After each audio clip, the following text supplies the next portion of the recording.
High! তো চলো তোমাদের সাথে শেয়ার করি যে তারাপীঠ থেকে বাড়ি আসার দিন ট্রেনে ঠিক আমি কী কী খেয়েছিলাম। অ্যাকচুয়ালি ট্রেনে ট্রাভেল করলে ওঠা থেকে নামা অবধি আমার মুখ চলতেই থাকে। তার কারণ হচ্ছে আমার ঘুম হয় না, যেটা সবথেকে বিরক্তিকর ব্যাপার। আর সবাই ঘুমায় কী করে জানি না। যাই হোক, ফার্স্টে খেয়েছিলাম একটা বিস্কিট, সেটা ক্লিপ নিইনি। দেন খেয়েছিলাম মুড়ি মাখা, আর মুড়ি মাখায় কিন্তু এই নারকেলটার জন্যই আমি স্পেশালি খাই। তো তারপরে খেয়েছিলাম দিদির আগের দিনের অ্যানিভার্সারি ছিল, সেটারই আর কি পেস্ট্রি। আমার মনে হয় মর্নিংসের থেকে দ্য সুগার অ্যান্ড স্পাইসির পেস্ট্রির টেস্ট বেশি বেটার।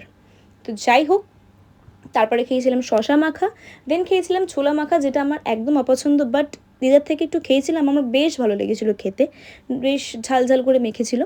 আর এই দিকে দেখো, সবাই ঘুমাচ্ছিল বলতে মানে এ তো ঘুমিয়ে পড়েছে, আরেকজন আমার মা ঘুমানোর জন্য প্রস্তুতি নিচ্ছে।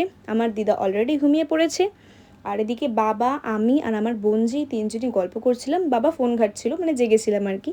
আর পিছনের দিকে দেখো এদের অবস্থা, লাইন দিয়ে ঘুমাচ্ছে। যাই হোক, দেন খেয়েছিলাম হচ্ছে পাঁপড়। আর পাঁপড়টাও ভালো লেগেছিলো। অ্যাকচুয়ালি আমার যেগুলো ভালো লাগে আমি সেগুলোই নিই, তাই জন্য আমার সবই ভালো লাগে।